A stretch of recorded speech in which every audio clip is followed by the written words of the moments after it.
கர்த்தருடைய பரிசுத்த நாமம் மகிமைப்படுவதாக. இந்த நாளிலும் கடந்து வந்தான உங்கள் அனைவரையும் ஆண்டவர் ரட்சகருமாகிய இயேசு கிறிஸ்து நாமத்தினாலே வாழ்த்துகிறேன், ஆசீர்வதிக்கிறேன். கர்த்தர் உங்களை இப்போது இருப்பதை பார்க்க இன்னும் அநேக மடங்கு ஆசீர்வதித்து உயர்த்துவாராக. அல்லேலூயா. இந்த நாளிலும் தியானிக்கும்படியாக எடுத்துக்கொண்டுள்ள வாசிக்கலாம். மத்தேயு சுவிசேஷம் 22ஆம் அதிகாரம் அதனுடைய 14வது வசனம். அந்தபடியே அழைக்கப்பட்டவர்கள் அநேகர் தெரிந்து கொள்ளப்பட்டவர்களோ சிலர் என்றார். ஆண்டவராகிய இயேசு கிறிஸ்து பரலோக ராஜ்யத்தை குறித்து அநேக உவமைகளை சொன்னார்.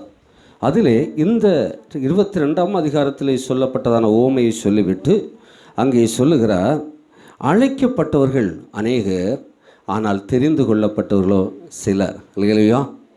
அழைக்கப்பட்டவர்கள் அநேகர், ஆனால் தெரிந்து கொள்ளப்பட்டவர் சிலர். இந்த அதிகாரத்தினுடைய முதல் வசனத்திலிருந்து நம்ம பார்க்கும்போது இயேசு மறுபடியும் அவர்களுடைய ஓமையாய் பேச சொன்ன காரியம் என்னவெனில், பரலோக ராஜ்யம் தன் குமாரனுக்கு கல்யாணம் செய்த ஒரு ராஜாவுக்கு ஒப்பாய் இருக்கிறது என்று சொல்லுகிறார்.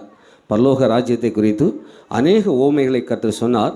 அதில் ஒரு ஓமை எப்படி பரலோக ராஜ்யம் தன் குமாரனுக்கு கல்யாணம் செய்கிற ராஜாவுக்கு ஒப்பாக இருக்கிறது. அப்படின்னா ஒரு ராஜா தன்னுடைய மகன், ஒரு இளவரசன் என்று சொல்லலாம், ஒரு ராஜா தன்னுடைய மகனுக்கு ஒரு திருமணத்தை எவ்வளவு சந்தோஷமாக நல்ல ஆடம்பரமாக செய்வாரோ, மனமகிழ்ச்சியாக செய்வாரோ, அதற்கு ஒப்பாக இருக்கிறது, அந்த ராஜாவுக்கு ஒப்பாக இருக்கிறது என்று சொல்லுகிறார். சொல்லிவிட்டு நடந்த சம்பவத்தை கீழே சொல்லுகிறார். அழைக்கப்பட்டவர்கள் கல்யாணத்திற்கு வர சொல்லும்படி அவர் தன் ஊழியக்காரரை அனுப்பினான், அவர்களோ வர மனதில்லாது இருந்தார்கள். ஹல்லேலூயா சொல்லுங்க பார்க்கல. ஹல்லேலூயா. இப்போ அழைப்பு கொடுத்தாயிற்று, ஆனால் அந்த திருமணம், அந்த கல்யாண நேரம் வந்த வேளை, அந்த விருந்து வேளை வந்த வேளையிலே யாருமே என்ன செய்யலை, வரவில்லை. அழைப்பு கொடுத்தவர்களுக்கு வருவதற்கு மனம் இல்லாமல் இருந்தது என்று சொல்லப்பட்டிருக்கிறது. ஹல்லேலூயா. மனம் இல்லாமல் இருந்தார்கள். அப்பொழுது அவன் வேறு ஊழியக்காரரை அழைத்து, நீங்கள் போய் இதோ என் விருந்தை ஆயத்தம் பண்ணினேன், என் எருதுகளும் என் கொழுத்த ஜந்துக்களும் அடிக்கப்பட்டது, எல்லாம் ஆயத்தமாக இருக்கிறது, கல்யாணத்துக்கு வாருங்கள் என்று அழைக்கப்பட்டவர்களுக்கு சொல்லுங்கள் என்று அனுப்பினார். அழைத்தவர்களையே திரும்பவும் அழைக்கிறதான ஒரு சூழ்நிலையை பார்க்கிறோம். அது எல்லாம் ரெடி ஆயிற்று, கொளுத்த கன்று எருது எல்லாமே ஜந்துக்களை எல்லாம் நினைச்சது அடித்து எல்லாம் விருந்து பக்குவமாக வைக்கப்பட்டிருக்கிறது. ஆகையினால நீங்கள் எல்லாரும் வாங்க அப்படி ரெண்டாவது மீண்டும் ஒரு அழைப்பு என்ன செய்யப்பட்டிருக்கிறது, கொடுக்கப்பட்டிருக்கிறது. இப்போது அழைக்கப்பட்டவர்களோ அதை அசட்டை பண்ணி, அழைக்கப்பட்டவர்கள் என்ன செய்தாங்க, அதை நிர்விசாரமாக அசட்டை பண்ணி என்ன சொல்கிறாங்க, ஒருவன் தன் வயலுக்கும் ஒருவன் தன் வியாபாரத்துக்கும் போய்விட்டார்கள். ஒவ்வொருவரும் அவரவர் சாக்கு போக்குகளை சொல்கிறாங்க. நான் வயலை வாங்கினேன், நான் வயலில் வேலை செய்ய போகிறேன், இல்லை நான் அறுவடைக்கு போகிறேன், இல்லை நான் விதைக்க போகிறேன், இல்லை நான் வியாபாரம் பார்க்குறேன், எனக்கு வியாபாரம் இருக்கிறது, நான் வியாபார ஸ்தலத்துக்கு போகிறேன், என் வியாபாரத்தை பார்க்கணும் அப்படின்னு சொல்லி இந்த ராஜாவுடைய அந்த கல்யாண விருந்தை அழைப்பை அசட்டை பண்ணி அவர்கள் தங்கள் வேலைகளுக்கு போனார்கள். அல்லேலூயா. மற்றவர்கள் இன்னும் கொஞ்சம் பேர் இருக்காங்க, அவங்க என்ன செய்கிறாங்க, அவன் ஊழியக்காரரை பிடித்து அவமானப்படுத்தி கொலை செய்தார்கள். அல்லேலூயா. அவமானப்படுத்தினார்கள். அது மட்டுமல்ல, கொலையும் செய்தார்கள்.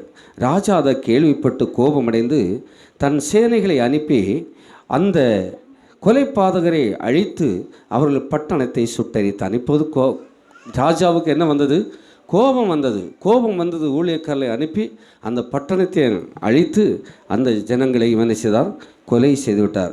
அப்பொழுது அவன் தன் ஊழியக்காரரை நோக்கி, கல்யாண விருந்து ஆயத்தமாக இருக்கிறது, அழைக்கப்பட்டவர்கள் என்ன செய்கிறாங்களே அதற்கு அபாத்திரராக இருக்கிறார்கள். அழைக்கப்பட்டவர்கள் அவங்களுக்கு தகுதி இல்லை, அதை பெற்றுக்கொள்ளக்கூடிய வாஞ்சி அவர்களுக்கு இல்லாதபடினாலே இந்த விருந்திலே அவர்களுக்கு பங்கில்லை. ஆகையினால் நீங்கள் என்ன செய்யுங்க, நீங்கள் வழி சந்திகளிலே போய் காணப்படுகிற யாவரையும் கல்யாணத்திற்கு அழைத்து கொண்டு வாருங்கள் என்றார். முன்னாடி குறிப்பிட்டவர்களை அழைத்திருப்பாங்க, யாருமே வரவில்லை. இப்போ என்னென்னா தெருவா போய் வழி போக்க யாராக இருந்தாலும் சரி, கண்ணில் காண்கிறவர்களை எல்லாம் என்ன செய்யுங்க, அழைத்து வாருங்கள், விருந்துக்கு அழைத்து வாருங்கள் என்று சொன்னார். அந்த ஊழியக்காரன் புறப்பட்டு வழியிலே போய் தாங்கள் கண்ட நல்லவர்களையும் பொருளாதார யாவரையும் கூட்டிக் கொண்டு வந்தார்கள். கல்யாண சாலை விருந்தாளிகளால் நிறைந்திருந்தது. ஹல்லேலூயா. இப்போ இவர்கள் போய் நல்லவர்களை மட்டுமல்ல, அல்லது பிரபுக்களை மட்டுமல்ல, ராஜா வீட்டு கல்யாணம் அப்படி மேன்மை உள்ளவர்களை மட்டுமல்ல, தெருவில் இருக்கிற நல்லவங்களையும் பொல்லாதவர்களையும் அத்தனை பேரையும் அழைத்தார்கள். எல்லாரும் போனாங்க. இப்போ விருந்து சாலை என்ன செய்தது? நிரம்பி வழிந்தது. இப்போ ராஜா சந்தோஷமாட்டு என்ன செய்யறாங்க? இறங்கி வருகிறார். விருந்து சாலையை பார்க்கும்படியாக இறங்கி வருகிறார். சிநேகிதனே, அங்கே பாருங்கள், விருந்தாளியை பார்க்கும்படி ராஜா உள்ளே பிரவேசித்த போது கல்யாண வஸ்திரம் தரித்திராத ஒரு மனுஷரை அங்கே கண்டு. ஹல்லேலூயா. இப்போ விருந்து சாலைக்கு வந்தாச்சு. கல்யாண விருந்தில் வரும்போது கல்யாண வஸ்திரம் தரித்திருப்பார்கள். இப்போ அதில் ஒரு மனிதன் என்ன செய்யவில்லை? கல்யாண வஸ்திரம் தரிக்கவில்லை. அவரை பார்த்து, சிநேகிதனே, நீ கல்யாண வஸ்திரம் இல்லாதவனாய் இங்கே எப்படி வந்தாய் என்று கேட்டான். அதற்கு அவன் பதில் சொல்லவே இல்லை. ஹல்லேலூயா. கல்யாண வஸ்திரம் தெரியாமல் இங்கே நீ எப்படி வந்தாய் என்று கேட்டார். அதற்கு அவன் என்ன செய்யலை? பதில் சொல்லாமல் இருந்தான். சும்மா அவனை துரத்தி விடலை. கையும் காலையும் கட்டி அழுகியும் பற்கடிப்புமாகிய புறம்பான இருளிலே போடுங்கள் என்று சொல்லிட்டு அந்த ஊமையினுடைய சாரத்தை சொல்லுகிறார். அப்படியே அழைக்கப்பட்டவர்கள் அநேகர், தெரிந்து கொள்ளப்பட்டவர் சிலர் என்று சொல்லப்பட்டிருக்கிறது. ஹல்லேலூயா. நமக்கு தெரியும் ஆண்டவராகிய இயேசு கிறிஸ்து, ஆமென், நமக்காக ஒரு கல்யாண விருந்தை வைத்திருக்கிற ஆட்டுக்குட்டியான கல்யாண விருந்து ஒன்று நமக்கு இருக்கிறது. அதிலே நாம் பங்கடைய வேண்டும். அதற்காக கர்த்தர் நம்மை அழைக்கிறார். எல்லாரும் அங்கே என்ன செய்ய முடியாது? போக முடியாது. பரிசுத்தமான வாழ்க்கை வாழணும், பரிசுத்த வஸ்திரம் தரித்திருக்கணும்.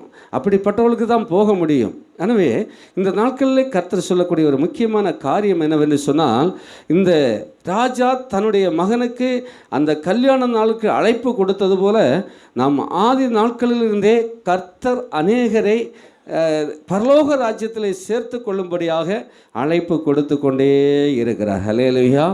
ஆதி ஆமத்திலிருந்து வெளிப்படுத்தின விசேஷம் வரைக்கும் அழைப்பு கொடுக்கப்பட்டு கொண்டே இருக்கிறது. அந்நாட்களில் பலரை கர்த்தர் நமக்காக அனுப்பி வைத்திருக்கிறார். மோசேயை முதற்கொண்டு அவன் பல தீர்க்கதரிசிகளை அனுப்பினார், ராஜாக்களை அனுப்பினார், நியாயாதிபதிகளை அனுப்பினார், யோவான் சாமனை அனுப்பினார். பல பல பல பல கால சூழ்நிலைக்கு ஏற்ப, அந்தந்த மனிதனுடைய சூழ்நிலைக்கு ஏற்ப ஆண்டவர் பல முறையில் பல வழியிலே பரலோக ராஜ்யத்தில் பிரவேசிக்க வேண்டும் என்பதற்காக நம்முடைய தேசத்திலே கர்த்தருடைய ஊழியக்காரர்களை கொண்டு கர்த்தர் அழைப்பு கொடுத்தார். ஹல்லேலூயா. அவைகளை இந்த ஜனங்கள் அசட்டை பண்ணினபடியினாலே ஆண்டவரை இயேசு கிறிஸ்து, நானே போய் அவர்களை அழைப்பேன், அவருடைய பாவத்திலிருந்து அவங்களை விடுவிப்பேன், அவளை ரட்சிப்பேன் என்று சொல்லி 2000 ஆண்டுகளுக்கு முன்பதாக தன் குமாரனாய் இயேசு கிறிஸ்து இந்த பூமியிலே வந்தார். ஹல்லேலூயா. வந்து நம்முடைய பாவங்களுக்காக, அக்கிரமங்களுக்காக, எல்லா அநியாயத்திற்காக, சாபத்திற்காகவே சிலுவையிலே தன்னுடைய ஜீவனை கொடுத்து பிசாசுடைய வல்லமைகளை அழித்து கர்த்தர் நம்மை ரட்சித்திருக்கிறார். ஹல்லேலூயா. ஹல்லேலூயா. இந்த ரட்சிக்கப்பட்ட பிள்ளைகளுக்கு அந்த ராஜ்யத்தை கர்த்தர் ஏற்படுத்தி வைத்திருக்கிறார். ஹல்லேலூயா. இப்போது நம்ம சபைக்குள்ளால வந்துட்டோம். ஆண்டவரை இயேசு கிறிஸ்து இரத்தத்தினாலே கழுவப்பட்டு எல்லாம் பலவிதமான பாவத்தில் இருந்தோம். எந்த பாவியானும் தள்ளமாட்டேன் சொன்னார். உன் பாவங்கள் இரத்தாம்பர சிகப்பாக இருந்தாலும் அதை பஞ்சை போல வெண்மையாக்குவேன் சொன்னார். யாரெல்லாம் பாவத்தை மறைக்காதபடிக்கு அவைகளை அறிக்கை செய்து விட்டுவிட்டு இயேசுவண்டை வந்தார்களோ அவர்கள் அனைவரும் ரட்சிக்கப்பட்டார்கள். ஹல்லேலூயா. இப்போது சபைக்குள்ள ரட்சிக்கப்பட்டு நாம் வந்து சேர்ந்திருப்பதை போல கல்யாண விருந்துக்குள்ளால எல்லாரும் சேர்ந்தால ஒருவனுக்கு என்ன இல்லை? கல்யாண வஸ்திரம் இல்லை. அவனுக்கு கிடைத்த தண்டனை என்ன? அழுகையும் பற்கடிப்புமான இருள், அதாவது நரகம் என்று சொல்லக்கூடியான பகுதி என்று சொல்லலாம். அல்லேலூயா. அப்படிப்பட்ட தண்டனை பின்னாடி வைக்கப்பட்டிருக்கிறது என்பதை இந்த ஓமையின் மூலமாக கர்த்தர் நமக்கு எச்சரிக்கிறார். இப்போ சபைக்குள்ள வந்துட்டோம், ரட்சிக்கப்பட்டு வந்து முதல்ல அழைப்பு, உலக ஜனங்கள் எல்லாருக்குமே அழைப்பு கொடுக்கப்படுகிறது. ஆனால் அநேகர் அந்த அழைப்பை அசட்டை பண்ணுகிறார்கள். இன்றைக்கு பரிசுத்த ஓய்வு நாளில் கூட அநேகர் இந்த பரிசுத்த ஓய்வு நாளை அசட்டை பண்ணி அவர்கள் தங்கள் வேலைகளுக்காக போகிறார்கள். அல்லேலூயா. வயலை வாங்கணும், வயலுக்கு போகிறான். இன்னும் பிஸ்னஸ் பார்க்குறவங்க, வியாபாரம் பார்க்குறோம், வியாபாரத்தை பார்க்குறான், விருந்து வீட்டுக்கு போகிறான், விருந்து வீட்டுக்கு போகிறான், ஏதோ ஒரு காரியத்துக்காக போய்கொண்டே இருக்க. பரிசுத்த ஓய்வு நாளை அசட்டை பண்ணி தேவ சமூகத்தில் கடந்து வந்து மனமகிழ்ச்சி நாளென்று எண்ணி கர்த்தரை ஆராதித்து அந்த ஆசீர்வாதங்களை சுதந்திரிக்க முடியாதபடிக்கு பரிசுத்த ஓய்வு நாளை அசட்டை பண்ணி அவரவர் தங்கள் விருப்பப்படி போய்கொண்டிருக்கிறார்கள். ஹல்லேலூயா. சரி, மீதமுள்ளவர்கள் சபைக்குள்ளே வந்துட்டாங்க, இந்த விருந்து சாலைக்குள்ளால வந்தது போல. சரி, மீதம் இருக்கிறவர்கள் உள்ளே வந்துட்டாங்க.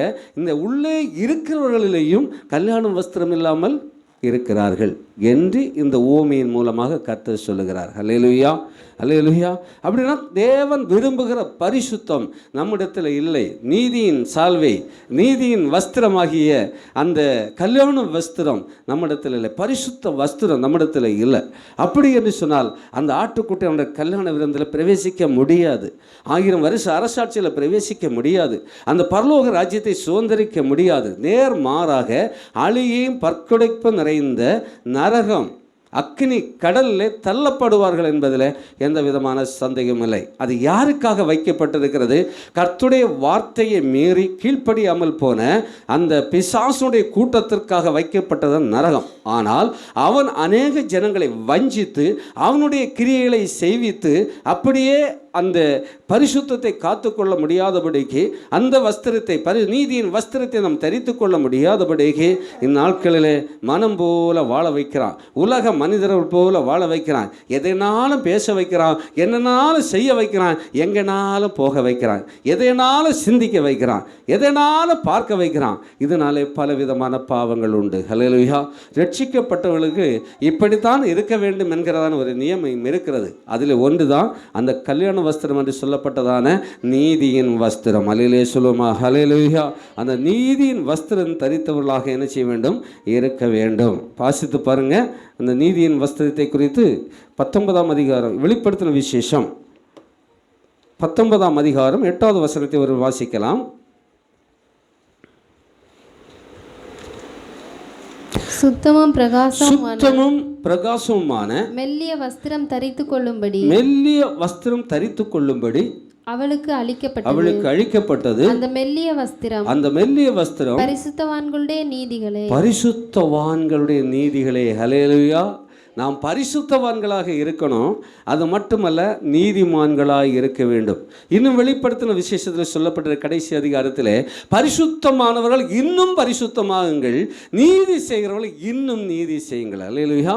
அப்போ நமக்கு இருக்கிற பரிசுத்த நீதி போதாது, பரிசுத்தமாக இருக்கிற நாம் இன்னும் அதிகமாக பரிசுத்தப்பட வேண்டும், நீதி செய்கிற நாம் இன்னும் அதிகமாக நீதி செய்கிறவர்களாக இருக்க வேண்டும். அப்போது தான் அந்த வஸ்திரம் நமக்கு தரிக்கப்படும். அல்லேலூயா சொல்லுமா, ஹல்லேலூயா, ஹல்லேலூயா.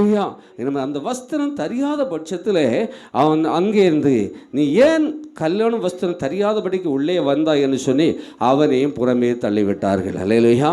முதலாவது அழைக்கப்பட்டுள்ள அநேகர் அவர்கள் தங்கள் சுய காரியங்களுக்கு போனபடினாலே, இந்த அழைப்பை அசைத்தை பண்ணினபடினாலே கல்யாண விருந்துக்குள்ளால் அவங்க வர முடியவில்லை. ஆனால் வழிபோக்கர்களை, பொல்லாதவர்கள் நல்லாதவர்கள் சொல்லி அத்தனை பேர் தெருவாக அழைத்து அவர்களை கல்யாண சாலைக்குள்ளால் அழைத்து வந்தது போல இந்த நாட்களும் யாருக்கு கிடைக்க வேண்டியதான பெரிய பாக்கியம், அந்த பாக்கியத்தை அவர்கள் இழந்து விட்டபடினாலே எப்படியோ வாழ்ந்த, ஏதோ பாவத்தில் உலகான சேற்றில் வாழ்ந்து கொண்டிருந்த நமக்கு அந்த பெரிய பாக்கியத்தை கர்த்தர் வைத்தார். ஹல்லேலூயா. ஆகையினால் நம்முடைய பாவத்தை அவர் பாராதபடிக்கு அந்த பாவத்தை கழுவி சுத்திகரித்து நம்மை சபைக்குள்ளே கர்த்தர் சேர்த்திருக்கிறார், ரட்சித்து கொண்டு வந்திருக்கிறார். ஹல்லேலூயா. ரட்சிக்கப்பட்ட நாம் எப்போதும் அந்த கல்யாண வஸ்திரமாகிய பரிசுத்தமும் நீதியும் நிறைந்த வாழ்க்கை தான் வாழ வேண்டும். ஒரு அல்லேலூயா சொல்லுங்க பார்க்கலாம். இப்போ உங்களை நீங்கள் ஆராய்ந்து பாருங்கள். உங்கள் வாழ்க்கை ரட்சிக்கப்பட்ட நாட்களிலிருந்து, இல்லைன்னா போன மாதத்தில் நம்ம நற்கருணை ஆராதனையிலே பங்கெடுத்திருக்கிறோம், அந்த நாளிலிருந்து இந்நாள் வரைக்கும், அல்லனா போன பரிசுத்த ஓய்வு நாளிலிருந்து இந்த பரிசுத்த ஓய்வு நாள் வரைக்கும் உங்கள் வாழ்க்கை சற்று நீங்கள் சிந்தித்து பாருங்கள். உங்கள் பரிசுத்தத்தை காத்து கொண்டீர்களா, உங்கள் நீதியை காத்து கொண்டீர்களா என்று பார்த்தா அநேகர் இல்லை என்று தான் சொல்ல முடியும். அல்லேலூயா. அப்படி இல்லாத பட்சத்தில் கர்த்தர் சொல்லுகிறார், ஆண்டவரே இயேசு கிறிஸ்து சொல்கிறார், இவர்களை பிடித்து கையும் காலையும் கட்டி இருள் நிறைந்த பாழான இடத்துல கொண்டு தள்ள சொல்லிட்டார். அல்லேலூயா. அப்படின்னு அதனுடைய அர்த்தம் என்ன? அவர்களுக்கு நரக தீர்ப்பாக இருக்கிறது. எனவே இந்த நாளில் ஆகிலும் அந்த கல்யாண வஸ்திரம் கல்யாண விருந்திலே பங்கெடுக்க வேண்டும் என்று கர்த்தர் சொல்கிறது போல நாம் பரிசுத்தத்தை காத்துக்கொண்டு நீதியை காத்துக்கொண்டு அந்த பரலோக ராஜ்யத்தை சுதந்திரிக்க வேண்டும். இப்போது இருக்கிற பாடுகளை குறித்து நீங்கள் கவலைப்படுங்க, சோர்ந்து போகாதீங்க. நமக்கு இந்த பூமியிலே அந்தி கிறிஸ்து ஆட்சி 7 ஆண்டுகள் நடக்கும்போது மத்திய ஆகஸ்டில் ஆட்டுக்கூட்ட கல்யாண விருந்து ஒன்று இருக்கிறது. அது முடித்த பிறகு 1000 வருஷம் அரசாட்சி நமக்கு இருக்கிறது. அது முடித்ததுக்கு அப்புறம் நித்திய காலம் பரலோக ராஜ்யம் நமக்கு இருக்கிறது. அதை பெற்றுக்கொள்ள வேண்டும் என்று சொன்னால் நாம் பரிசுத்தம் உள்ளவர்களாகவும் நீதி உள்ளவர்களாக இருக்க வேண்டும். எல்லாவற்றிலையும், பேச்சிலே, நடக்கையிலே, செயலில், கிரியையில், சிந்தனையில், பார்வையில், எல்லாவற்றிலும் நாம் பரிசுத்தம் உள்ளவர்களாக இருக்க வேண்டும். அல்லேலூயா. உலக மனிதனை போல எனக்கு திறமை இருக்குன்னு எதையாவது ஒன்று செய்து கொண்டு போவோம் என்று சொன்னால் நிச்சயமாகவே சொல்ல முடியும், கடைசி நாளிலே நாம் கைவிடப்படுவோம். அல்லேலூயா. இங்கே இருக்கிற ஒருவர் கூட கைவிடப்படவே கூடாது. அதற்காகவே இவ்வளவு நாம் பிரயாசப்பட்டு கொண்டிருக்கிறோம். ஏன் இந்த ஆராதனை, ஏன் இந்த இடத்துல சேர்ந்து கர்த்தரை ஆராதித்து கொண்டிருக்கிறோம்னா ஏதோ ஒரு விடுதலைக்காக மட்டுமல்ல, ஏதோ ஒரு ஆசீர்வாதத்துக்காக மட்டுமல்ல. அது இந்த பூமியில் உயிரோடு இருக்கிற நாட்களோடு விடுதலை முடிஞ்சு போகும், ஆசீர்வாதம் முடிஞ்சு போகும். உங்களுக்கு என்ன நன்மைகள் இந்த பூமியில் கிடைத்தாலும் இந்த மாமிசத்தை விட்டு இந்த ஜீவன் உயிர் பிரிந்து போகிற நாளோடு அது முடிந்து போகும். அப்புறம் ஒன்றுமே அனுபவிக்க முடியாது. ஆனால் நித்திய காலமாக அனுபவிக்க வேண்டிய பரலோக ராஜ்யம். அல்லேலூயா. எனவே முதலாவது தேவனுடைய ராஜ்யத்தை, அவருடைய நீதியை தேடுங்கள், அப்பொழுது இவைகளெல்லாம் கூட கொடுக்கப்படும் என்று சொல்லப்படும். நம்முடைய வாஞ்சை, நம்முடைய தேடுதல் எல்லாமே பரலோகம், ஆண்டோடைய வருகைக்கு காத்திருப்பது. கரங்களை தட்டி கர்த்தருக்கு மகிமை செலுத்துவோம். அல்லேலூயா, அல்லேலூயா. இந்த தரிசனத்தை நீங்கள் விட்டு மாறக்கூடாது. பாருங்க, அழைக்கப்பட்டவர்கள் அநேகர், தெரிந்து கொள்ளப்பட்டவர்களோ சிலர். அப்படியே முதல் அழைக்கப்பட்டவர்கள் வரல, அப்புறம் தெருவா போய் இப்போ நல்லோரே போல அழைத்து உள்ள கொண்டு வந்துட்டாங்க. அதுலேயும் கல்யாண வஸ்திரம் தரிக்காதவனே புறம்பை தள்ளிட்டாங்க. மீதி உள்ளவங்க மட்டும்தான் அந்த கல்யாண சாலையில் உட்கார முடிந்தது, அந்த விருந்திலே பங்கெடுக்க முடிந்தது. ராஜா அதிலே மகிழ்ந்தார். அல்லேலூயா. அப்போ ஆட்டுக்குணர் கல்யாண விருந்திலே 1000 வருஷ அரசாட்சியிலே, அதாவது பரலோக ராஜ்யத்திலே கர்த்தருடைய ஆளுகை, கர்த்தரோடு வாழ்கிற பிள்ளைகளை பார்த்து தான் ராஜா, இயேசு ராஜா சந்தோஷப்படுவார். அல்லேலூயா, அல்லேலூயா. யாரும் மறந்துடாதீங்க, நிர்விசாரமாக கிறிஸ்துவ வாழ்க்கை வாழவே வேண்டாம். அதில் எந்த பிரயோஜனமே இல்லை. நம்ம ஆராய்ந்து பார்த்து இந்த நாளிலிருந்து ஜீவன் உள்ள நாள் வரைக்கும் என் பரிசுத்தத்தை நான் காத்துக்கொள்வேன், என் நீதியாக நான் நடப்பேன், நீதியை நான் காத்துக்கொள்வேன், கர்த்தருக்கு பிரியமாய் வாழ்வேன், இந்த வேத வசனத்தை இயன்ற மட்டும் நான் அபியாசப்படுத்திக் கொள்வேன், அதன்படி நான் ஜீவிப்பேன் என்று சொல்லி இந்த நாளிலாக நீங்கள் அர்ப்பணித்தால் நீங்கள் பாக்கியவான்கள். அல்லேலூயா, அல்லேலூயா. கடைசி நாளில் யாரும் பேரம் பேச முடியாது, யாரும் குறுக்கே நிற்க முடியாது. நியாயாதிபதி வருகிறார், அவருக்கு எல்லாமே தெரியும், எல்லாமே தெரியும். அப்படியே நியாயம் தீர்க்க போகிறார். அல்லேலூயா, அல்லேலூயா. அந்த நாளுக்காக காத்திருக்கிற நாம் மிக ஜாக்கிரதை உள்ளவர்களாக இருக்க வேண்டும். பழைய ஏற்பாட்டில் ஒரு சம்பவத்தை நான் உங்களுக்கு காண்பிக்க விரும்புகிறேன். நியாயாதிபதி புஸ்தகத்தை எடுத்துக்கொள்வோம். நியாயாதிபதிகள் 7ஆம் அதிகாரத்தை நாம் எடுத்துக்கொள்வோம். அது சுருக்கமாக நான் அதனுடைய சில காரியங்களை சொல்கிறேன். தொடர்ந்து நீங்கள் வீட்டில் சென்று அதை தியானித்து அதை இன்னும் அதிகமாக நீங்கள் புரிந்து கொள்ளுங்கள். அந்த நியாயாதிபதியின் புஸ்தகத்தில் 7ஆம் அதிகாரம் 1லிருந்து ஒரு சில வசனங்களை, 2லிருந்து ஒரு சில வசனங்களை நான் வாசிக்கிறேன். அப்பொழுது கர்த்தர் கிதியோனை நோக்கி, நான் மீதியானரை உன்னோடு கூட இருக்கிற ஜனத்தின் கையில் ஒப்பு கொடுப்பதற்கு அவர்கள் மிகுதியாக இருக்கிறார்கள், என் கை என்னை ரட்சித்தது என்று இஸ்ரவேல் எனக்கு விரோதமாக வீம்பு பேசுவதற்கு இடமாகும் என்று சொல்கிறார். அல்லேலூயா. இந்த இடத்தை நீங்கள் வாசிக்கும், மீதியானரை முறியடிக்க போக வேண்டும். அதற்கு கிதியோனை கொண்டு ஒரு சேனையை கர்த்தர் உருவாக்கி வைத்திருக்கிறார். இவர்களெல்லாம் போனோம். இப்போ அந்த சேனையில் பார்த்தீங்கன்னா 32,000 பேர் இருக்கிறாங்க. போர்ச்சேவர்கள் யுத்தத்திற்கு எத்தனை பேர் ஆயத்தமாக இருக்கிறாங்க? 32,000 பேர் இருக்கிறாங்க. கர்த்தர் பார்த்து சொல்கிறார், நீங்கள் 32,000 பேரும் போய் அந்த மீதியானரை முறியடித்துட்டு வந்தால் ஒருவேளை நீங்கள் என்ன சொல்லுவாங்க? எம் பேலாம், என்னுடைய படை பலம், நாங்கள் 32,000 பேர் இவ்வளோ வல்லமை உள்ளவர்களாக இருந்தோம், பராக்கிரமசாலிகளாக இருந்தோம், ஈஸியாக நாங்கள் யுத்தம் பண்ணி ஜெயத்தை எடுத்துகிட்டு வந்துட்டோன்னு அவங்க சொல்லுவாங்க, இந்த ஜனங்கள் சொல்லுவாங்க. ஆகையினால இவர்களுக்கு நான் ஒரு டெஸ்ட் போடுறேன், அந்த டெஸ்ட்டில் பாஸ் ஆகிறவர்களை மட்டும் அழைத்து செல் என்று சொல்லி கிதியோனுக்கு கட்டளையிட்டார். ஹல்லேலூயா. இங்கே இருக்கிற நீங்கள் உங்களை யோசித்து பாருங்கள், ஏன் திறமை, ஏன் அறிவு, ஏன் சாமர்த்தியம். ஆகையினால நான் வீடு கட்டினேன், கார் வாங்கினேன், தொழில் செய்தேன், அது கிடச்சி இது கிடச்சி, மற்றவங்களை விட நான் உயர்வாக இருவதற்கு காரணம் என்னுடைய முயற்சி, என்னுடைய திறமை, என்னுடைய சாமர்த்தியம். மாறு தட்டுவாங்க. அல்லேலூயா. நான் கட்டின பாபிலோன்னு நேபுகாத்நேச்சார் மார்பு தட்டினான். அவன் என்ன செய்தான்? கடைசியாக மாட்டை போல புல்லை தின்ன வேண்டிய நிலைமைக்கு, மழை வெயிலெல்லாம் நனைய வேண்டிய நிலைமைக்கு உண்டானது. ஹல்லேலூயா. பெருமை உள்ளவர்கள் கர்த்தர் எதிர்த்து நிற்கிறார். ஒரு காரியத்தை நான் உண்டாக்குன்னு சொல்லாதீங்க. ஏன் படிப்பு, ஏன் சொத்து, ஏன் அந்தஸ்து, ஏன் அழகு, யாரும் சொல்லாதீங்க. கர்த்தருக்கு அது பிடிக்காது. ஹல்லேலூயா. இந்த யுத்தத்துக்கு போகிறாங்க, நமக்கு மேட்டரே கிடையாது. கிதியோன் தலைமையில் கர்த்தர் கொடுத்த யுத்த சேனை இருக்கிறது, போகணும், யுத்தம் செய்யணும், கர்த்தர் அதில் ஜெயத்தை கொடுக்கணும், திருப்பி இங்கே வந்தோம். ஆனால் கர்த்தர் அந்த மகிமையை, கர்த்தருக்கு செலுத்த வேண்டிய மகிமையை வேறு யாருக்குமே கொடுக்க ஆண்டவர் அனுமதிப்பதில்லை, அவர் விரும்புவது இல்லை. அல்லேலூயா.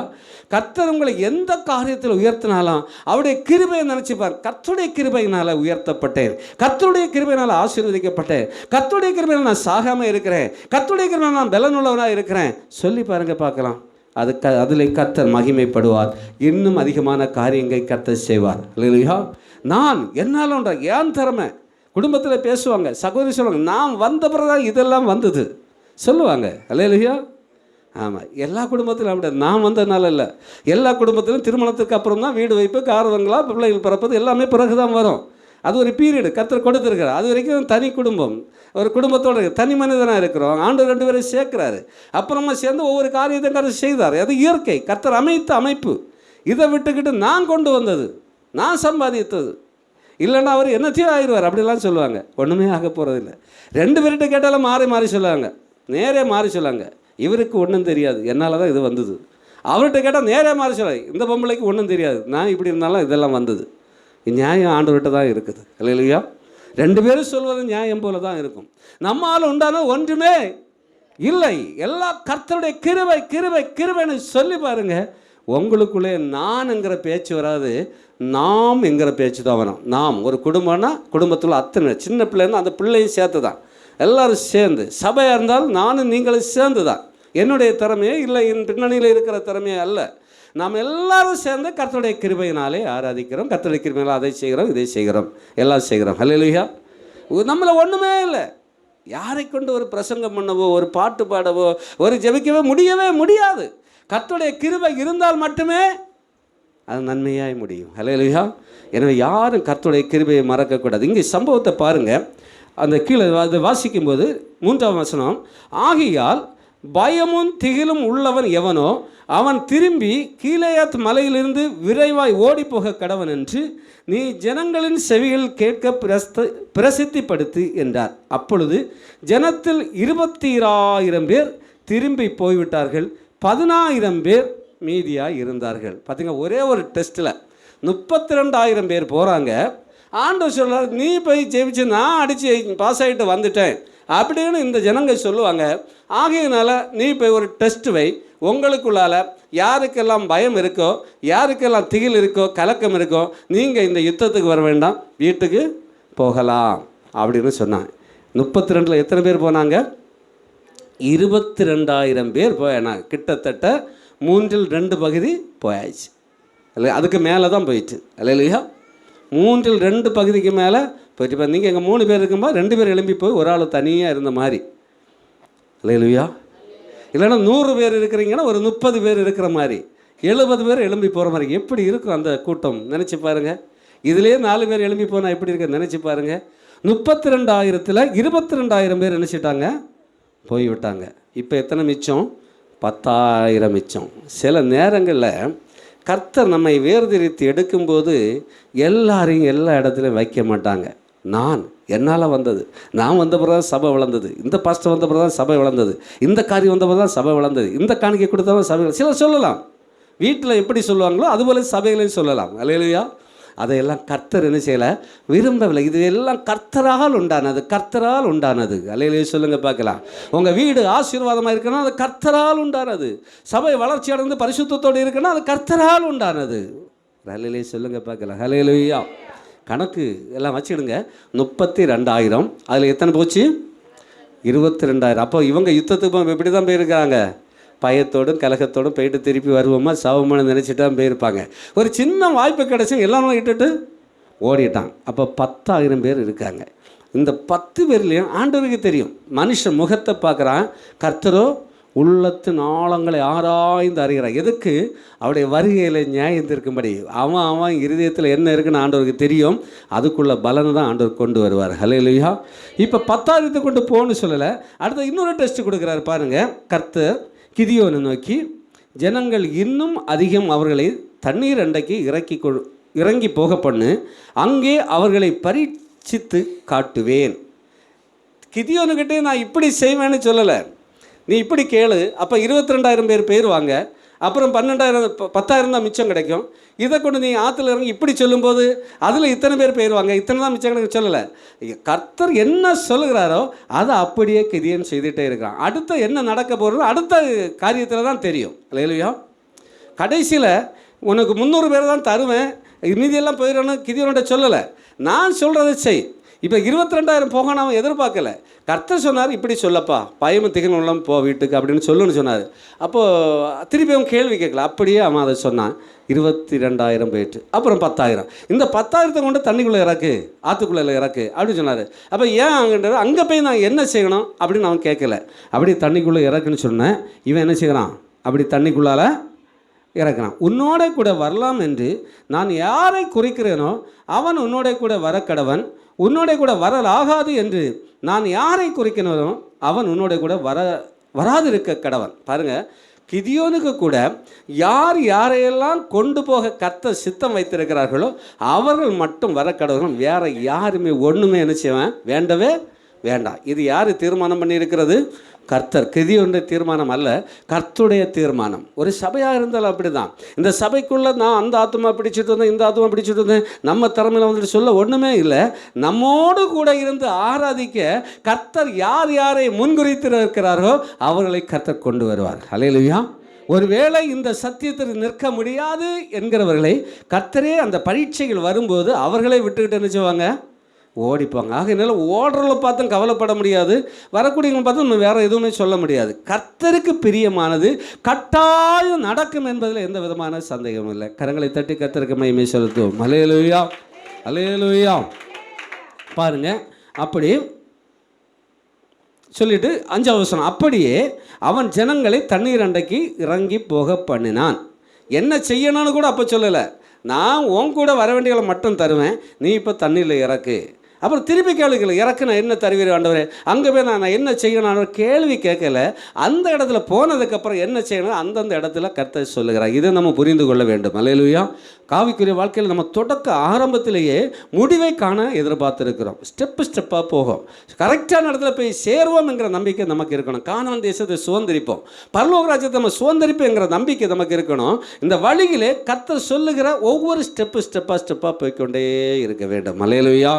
அது நமக்கு ஆசீர்வாதத்தை தரும். கர்த்தர் சரியான பாதையில் கொண்டு சேர்ப்பார் என்பதில் எந்த சந்தேகமும் இல்லை. நீங்கள் விசுவாசித்தால் தேவனுடைய மகிமையை காண்பீர்கள். அல்லேலூயா. பாருங்கள், இப்போ தண்ணிக்குள்ளே இறங்கிட்டாங்க.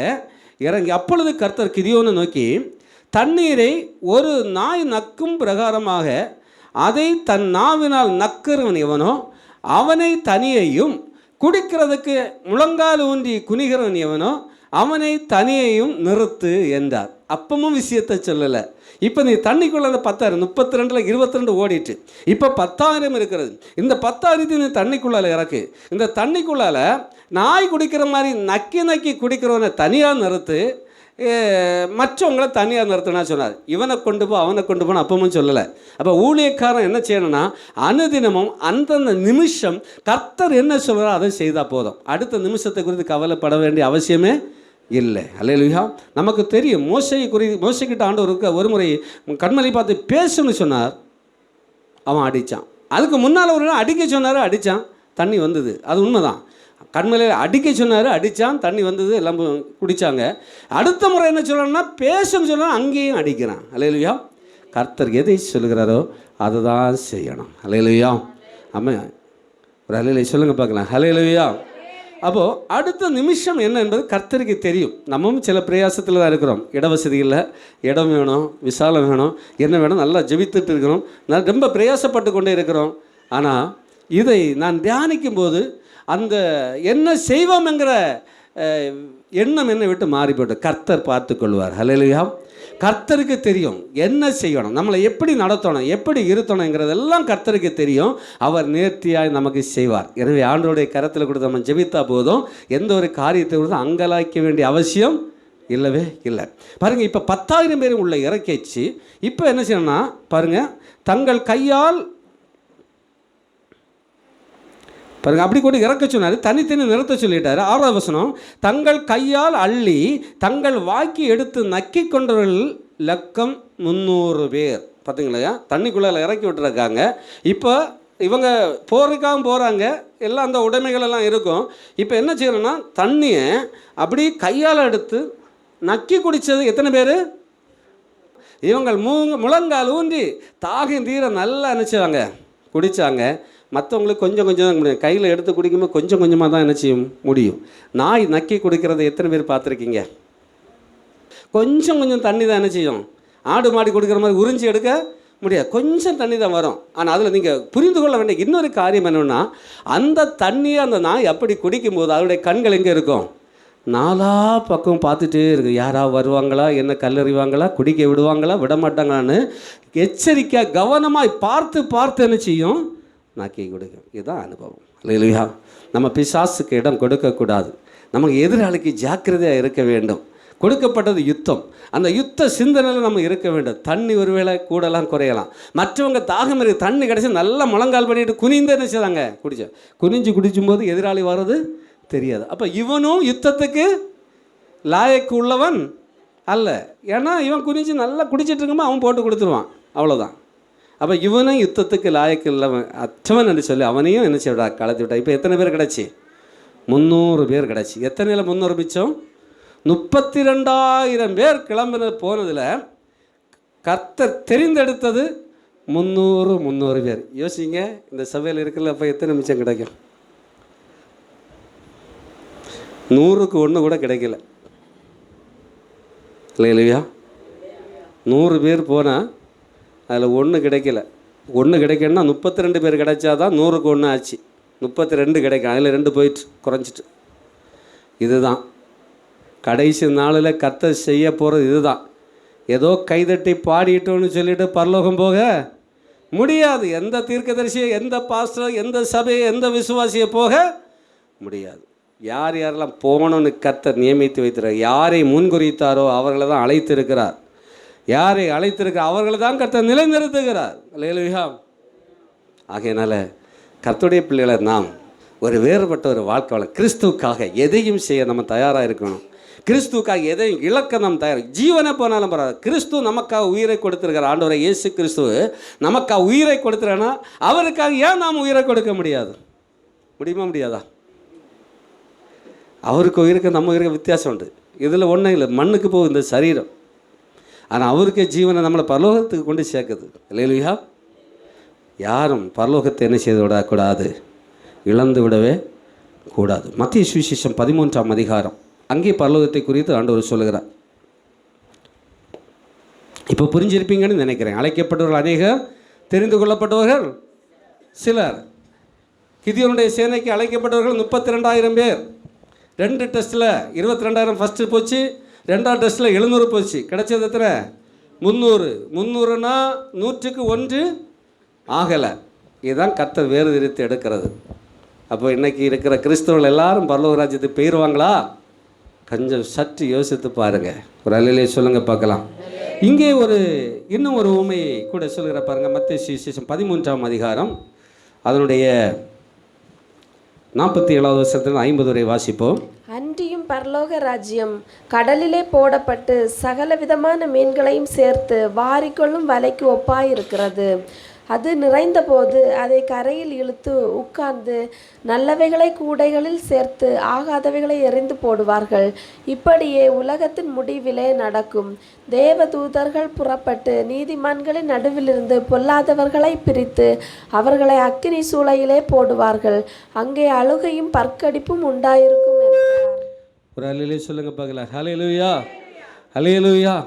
புரிஞ்சிருக்கணும். இங்கேயும் பரலோக ராஜ்யத்தை குறித்து ஒரு ஓமையை சொல்லுகிறார். கடல் தொழில் செய்கிறவங்களுக்கு நல்லா தெரியும். வலையை போடுறாங்க, கடலில் இருக்கிறாங்கன்னா பல வகையான மீன்கள் என்ன செய்கிறது, வலைக்குள்ளால் வருகிற வலை நிரம்புகிறது. இப்போ இழுத்து கரையில் எடுக்கிறாங்க. இது சபைக்கு ஒப்பா சொல்ல முடியும்.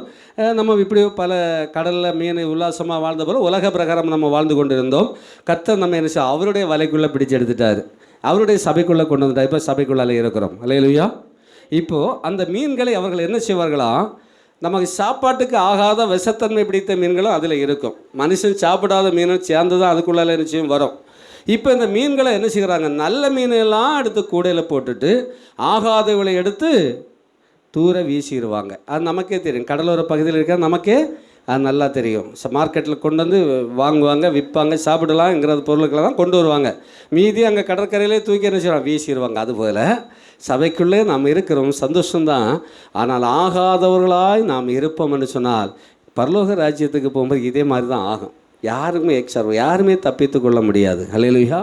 எல்லாரும் என்ன செய்ய முடியும், யாரெல்லாம் பரிசுத்தம் இல்லாதவர்களே ஆகாதவர்களாக இருக்கிறார்களோ, பரலோக ராஜ்யத்துக்கு தகுதி அற்றவர்களாக இருக்கிறார்களோ, யாரெல்லாம் பரிசுத்தம் இல்லாமல் யாரெல்லாம் நீதிகேடு செய்கிறார்களோ இவர்களெல்லாம் தூக்கி வெளியே போட்டுருவார். அல்லேலூயா சொல்வார். அதுபோலவே இப்படியே உலகத்தின் முடிவில் நடக்கும். தேவதூர்கள் புறப்பட்டு என்ன செய்கிறாங்களாம், நீதிமான்கள் நடுவில் பொல்லாதவர்களை பிரித்து, நீதிமான்களை பொல்லாதவர் ஒரு இடத்துல வைக்கவே மாட்டார், நீதிமான்களை பொல்லாதவர்கள் ஒரு இடத்துல வைக்கவே மாட்டார். அப்போ நீதிமான்கள் மத்தியில் அந்த பொல்லாதவர்கள் இருந்தால் அவர்களை என்ன செய்கிறார், தனியாக பிரித்து அவர்களை அக்கினி சூழலை போடுவார்கள். அங்கே அழுகையும் பற்கடிப்பும் உண்டாயிருக்கிறோம். இதுவும் நரகத்துக்கு கணக்கு ஒப்பிழித்து சொல்லப்பட்டிருக்கிறது. மற்றவர்களுக்கு பரலோகம், இவர்களுக்கு நரகம். அதனோட தீர்ப்பு. அல்லேலூயா, அல்லேலூயா. எனவே ஆகாத மீன்களாக இருக்கும். வலைக்குள்ளே தான் இருக்கிறோம் அப்படின்னு நம்ம நினைக்கக்கூடாது. சபைக்குள்ளால தான் இருக்கிறோம் அப்படின்னு நினைக்கக்கூடாது. சபைக்குள்ளால் வந்தாச்சுன்னா நாம் கர்த்தருடைய பிள்ளைகளாக இருக்க வேண்டும். பிறருக்கு பிரயோஜனம் உள்ளவர்களாக கனி கொடுக்கிறவர்களாக இருக்க வேண்டும். பழைய பாவ சுபாவங்கள் எல்லாம் நான் கலந்து விட வேண்டும். மாம்சத்தின் இச்சைகள் 17 சம்பவங்கள் கலாத்தியில் சொல்லப்பட்டது.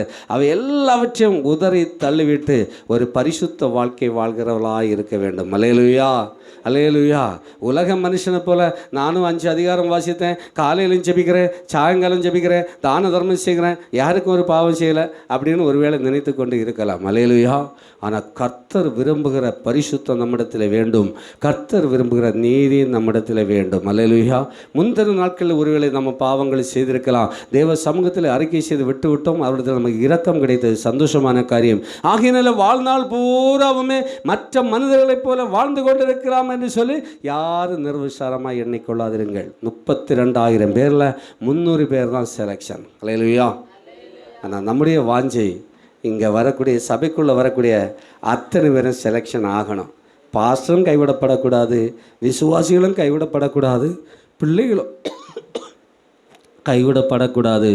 எல்லாரும் பரலோக ராஜ்யத்தை சென்றடைய வேண்டும் என்கிறதான ஒரு தேவ சித்தமும் நம்முடைய வாஞ்சையுமே வழி நடத்தி கொண்டிருக்கிறது. ஹல்லேலூயா. ஆகையினால ஒவ்வொரு நாளும் கேட்கிற பிரசங்கத்தை அல்லது ஒவ்வொரு நாளும் நீங்கள் வாசிக்கிற வசனங்களை கை கொண்டு நம்ம எல்லாரும் பரலோக ராஜ்யத்திற்கு போக வாஞ்சிப்போம். அதை இழந்தோன்னா நம்ம இப்படி பிரயாசப்பட்டு எந்த பிரயோஜனமும் இல்லாமல் போய்விடும். கடைசி நாட்களில் யாரையும் பாதுகாத்து கொள்ள முடியவே முடியாது. அவரவர் தங்கள் ஆத்மாவுக்கு தான் உத்தரவாதம் சொல்ல வேண்டியதாக இருக்கிறது. இப்போது ஒரு தாங்கி நாம் என்ன செய்யலாம், ஜெபிக்கலாம், பல காரியங்களை செய்யலாம். பார்த்தீங்களா, ஒரு வலைக்குள்ளே வந்த மீன்களில் ஆகாத மீன்களை வெளியே போட்டது போல் நம்மளே வெளியே போடக்கூடிய தன்மையில் யாரும் இருக்கக்கூடாது. 32,000 பேர் யுத்தத்துக்கு போனாங்க, 300 பேர் தான் செலெக்ஷன், மீது எல்லாம் புறம்பான இடத்துக்கு தள்ளிட்டாங்க. அப்படியே நம்மளில் யாரும் இருக்கவே கூடாது. ஹல்லேலூயா. வாசித்து பாருங்கள், மத்தேயு சுவிசேஷம் 24ஆம் அதிகாரம் அதனுடைய 35வது வசனம்.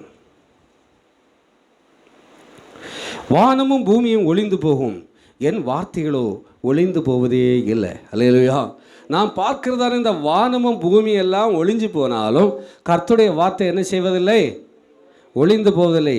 விசுவாசிக்கிறவங்க மட்டும் கரங்களை தட்டி கர்த்தருக்கு மகிமை செலுத்த பார்க்கலாம். அல்லேலூயா, அல்லேலூயா. பாருங்க, அந்த நாளையும் அந்த நாளிகையும் என் பிதா ஒருவர் தவிர மற்றொருவனும் அறியான். பரலோகத்தில் உள்ள தூதர்களும் அறியார்கள். நோவாவின் காலத்தில் எப்படி நடந்ததோ அப்படியே மனுஷகுமாரன் வரும் காலத்திலும் நடக்கும். எப்படி எனில், ஜலப்பிரளயத்துக்கு முன்னான காலத்திலே நோவா பேழைக்குள் பிரவேசிக்கும் நாள் வரைக்கும் ஜனங்கள் புசித்தும் குடித்தும் பெண் கொண்டும் பெண் கொடுத்தும் இருந்தார்கள். இன்றைக்கும் அப்படியே இருந்து கொண்டு இருக்கிறார்கள். அல்லேலூயா. ஜலப்பிரளயம் வந்து அனைவரையும் வாரிக்கொண்டு போக மட்டும் உணராது இருந்தார்கள். அப்படியே மனுஷகுமாரன் வரும் காலத்திலும் நடக்கும். அல்லேலூயா. ஆண்டவராய் இயேசு கிறிஸ்து வரப்போகிறார். அவர் வரும்போது அன்றைக்கு நோவா காலத்தில் எப்படி இருந்ததோ அப்படி தான் இருக்கும். பெண் கொண்டும் பெண் கொடுத்தும் புசித்தும் குடித்தும் இருந்தார். இன்றைக்கு பாருங்கள், ரோடு ஃபுல்லாகவே ஃபாஸ்ட் ஃபுட்டு. எங்கே போனாலும் ஃபாஸ்ட் ஃபுட்டு. சிட்டியெல்லாம் வீட்டில் சமைக்கிறதே குறைஞ்சிடு. Fast food. காசு இருக்குது, எங்கேனாலும் போவாங்க, என்னன்னாலும் நாக்கு ருசியாக சாப்பிடுவாங்க.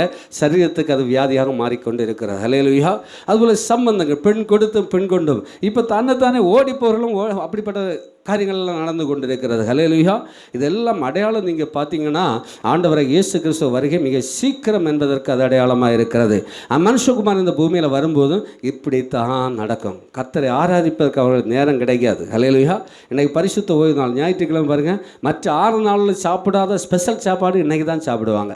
அது பாஸ்டர் ஃபேமிலியும் விசுவாசிகளும் இன்றைக்கி தான் ஸ்பெஷல் சாப்பாடு. பழைய ஏற்பாட்டின் காலத்தில் இன்றைக்கி தான் சாதாரண சாப்பாடு, பழைய சாப்பாடு தான். அன்றைக்கெல்லாம் தீ மூட்டக்கூடாது, சாதாரண லிமிட்டான சாப்பாடு தான். மற்ற 6 நாளும் நல்லா சாப்பிட்டுக்கலாம், 7ஆம் நாளில் கொஞ்சம் குறைச்சி தான் சாப்பிடணும். இந்த நாளை அப்படி கழிப்பா. இதெல்லாம் காரணம் எதுவாக இருக்கிறதாம்? மனுஷகுமாரன் வரப்போகிறார் என்பதற்கு காரணமாக இருக்கிறது. ஹல்லேலூயா. அவர் வரக்கூடிய காலம் நெருங்கி விட்டது என்பதற்கு இதெல்லாம் ஒரு அடையாளமாக இருக்கிறது. அன்றைக்கு என்ன நடக்குமா பாருங்க, வாசிங்க 40வது வசனம். அப்பொழுது 2 பேர் வயலில் இருப்பார்கள். அப்பொழுது 2 பேர் வயலில் இருப்பார்கள். ஒருவன் ஏற்றுக்கொள்ளப்படுவான், ஒருவன் ஏற்றுக்கொள்ளப்படுவான், ஒருவன் கைவிடப்படுவான். ஒருவன் கைவிடப்படுவான். பாருங்க, 2 பேர் அந்த நாட்களில் வேலை செய்துட்டு இருப்பாங்களாம். அன்னைக்கு ஒருவன் ஆண்டவர் இடத்துல ஏற்றுக்கொள்ளப்படுவானா, ஒருவன் என்ன செய்வானா, கைவிடப்படுவானா. அடுத்த வசனம். 2 ஸ்திரீகள் எந்திரம் அரைத்துக் கொண்டு 2 ஸ்திரீகள் எந்திரம் அரைத்து கொண்டிருப்பார்கள். ஒருத்தி ஏற்றுக்கொள்ளப்படுவார், ஒருத்தி ஏற்றுக்கொள்ளப்படுவார், ஒருத்தி கைவிடப்படுவார். ஒருத்தி கைவிடப்படுவார். ஒரு அல்லையில சொல்லுங்க பாருங்க, 2 சகோதரிகள் சேர்ந்து வேலை செய்வாங்க, எந்திரம் அரைச்சிட்டே இருப்பாங்களாம். அப்போ ஒன்று ஏற்றுக்கொள்ளுமா, ஆண்டவர்கிட்ட போயிருமா, ஒன்று என்ன செய்யணும், இங்கே பூமியில் கிடக்குமா. ஒரு 50% சும்மா அங்கே சொல்லப்பட்டிருக்கிறது. ஹல்லேலூயா. அப்போ இந்த லிஸ்ட்லேயும் நம்ம வரக்கூடாது. இது ஏன் சொல்லி வச்சுருக்குன்னா, 2ல் 1 கைவிடப்படும். ஆகையினால நீங்கள் கைவிடப்படக்கூடாது என்பதற்காக கர்த்தர் இந்த நாளிலே இந்த காரியத்தை நமக்கு வெளிப்படுத்தியிருக்கிறார். அந்நாளிலே அதை எழுதி வைத்திருக்கிறார். ஹல்லேலூயா. எல்லாரும் மனம் திரும்ப வேண்டும், எல்லாரும் ரட்சிக்கப்பட வேண்டும், எல்லாரும் பரலோக ராஜ்யத்துக்கு வர வேண்டும் என்பதே தேவ சுத்தமாக இருக்கிறது. அதற்காகவே கர்த்தர் தாமதித்து கொண்டிருக்கிறார். ஹல்லேலூயா. ஆனால் நாம் நிர்விசாரமாக இருக்கக்கூடாது. ஒரே சபைக்குள்ளால தான் இருக்கிறோம், இல்லைனா ஒரே வீட்டுக்குள்ளால தான் இருக்கிறோம், இல்லைனா ஒரு ஊழியக்காரோட குடும்பத்துக்குள்ளால தானே இருக்கிறோம். அப்படியே எல்லாரும் சேர்ந்து போயிடலான்னு சொல்லி யாரும் நிர்விசாரமாக இருக்கக்கூடாது. அவங்க ஆத்துமாவை அவங்க தான் காப்பாற்றி கொள்ள வேண்டும். ஹல்லேலூயா. நாம் புரிந்து கொள்ளணும். அப்படி ஒன்று கைவிடப்பட்டு ஒன்று எடுத்துக்கொள்ளக்கூடிய சூழ்நிலையில் இருக்கக்கூடாது. நாம் எல்லாரும் எடுத்துக்கொள்ளக்கூடியவர்களாக மாற வேண்டும். ஹல்லேலூயா. அழைக்கப்பட்டவர்கள் அநேகர், தெரிந்து கொள்ளப்பட்டவர் சிலர்.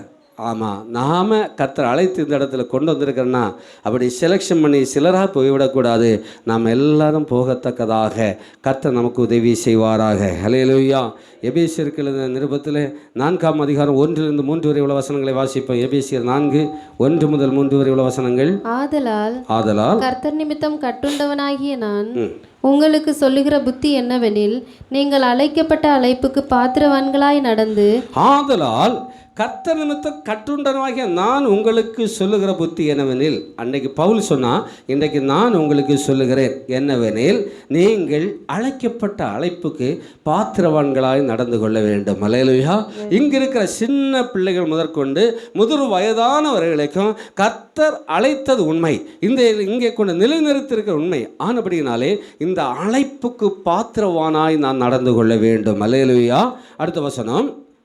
மிகுந்த மனத்தாழ்மையும் சாந்தமும் நீடிய பொறுமையும் உடையவர்களாய் அன்பினால் ஒருவரை தாங்கி. ஒரு அல்லேலூயா சொல்லுங்க பார்க்கலாம். ஹல்லேலூயா. எப்படி மிகுந்த மனத்தாழ்மை இருக்கணுமா? நம்மகிட்ட மனத்தாழ்மை இருக்குது, ஆனால் மிகுந்த மனத்தாழ்மை இல்லை. கொஞ்சம் பொறுத்து பார்ப்போம். அதுக்கப்புறம் ஏதாவது எதிராட்டு பேசத்தான் செய்வோம். ஆனால் மிகுந்த மனத்தாழ்மை இருந்தால் 100% நம்மளை திட்டுறவங்கள மாறி திட்ட வேண்டிய அவசியமே இல்லை. அதை கர்த்தர் எதிர்பார்க்கிறார். மிகுந்த மனத்தாழ்மை, மாயமான மனத்தாழ்மை இருக்கிறது, அது நமக்கு வேண்டாம்.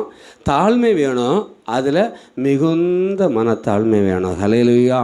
அப்போ 100% நமக்கு என்னதான் நம்மளை திட்டினாலும் பரிகசித்து பேசினாலும் அதற்கு நம்ம மறுமொழி கொடுக்க போனால் நாமும் அந்த பாவத்தில் விழுந்துருவோம். அதை சகித்து கொள்ளக்கூடிய பலனை கர்த்தரிடத்தில் கேட்டு பெற்றுக்கொள்ள வேண்டும். பிரதானமாய் சொல்லக்கூடியதான புத்தி என்னவெனில், உங்களுக்கு அழைக்கப்பட்ட அழைப்புக்கு பாத்திரவங்களாய் நீங்கள் நடந்து கொள்ள வேண்டும். மிகுந்த மனத்தாழ்மை உள்ளவர்களாக இருக்கணும். அது மட்டுமல்ல, சாந்தமும் நீடிய பொறுமையும். சாந்த குணம் இருந்தாலும் போதாது, பொறுமை இருந்தால் போதும், நீடிய பொறுமை இருக்கணும். பொறுமையும் இருக்கிறது, ஒரு குறிப்பிட்ட அளவு நம்ம பொறுத்து கொள்கிறோம், அதுக்கப்புறம் பொறுக்க முடிய மாட்டேங்குது. கர்த்தர் சொல்கிறார், நீடிய பொறுமை உள்ளவர்களாக இருக்க வேண்டும். அல்லேலூயா. இது எப்படி வரும்? அன்பினால் ஒருவரே ஒருவர் தாங்கி. நமக்குள்ள அன்பு இருந்தால் தான் அதெல்லாம் வரும். அன்பில்லாதவன் தேவனை அறியான். நம்மிடத்தில் அன்பு இருக்கும் என்று சொன்னால் நமக்கு மிகுந்த மனத்தாழ்மை வரும், சாந்த குணம் வரும், நீடிய பொறுமை வரும். அல்லேலூயா.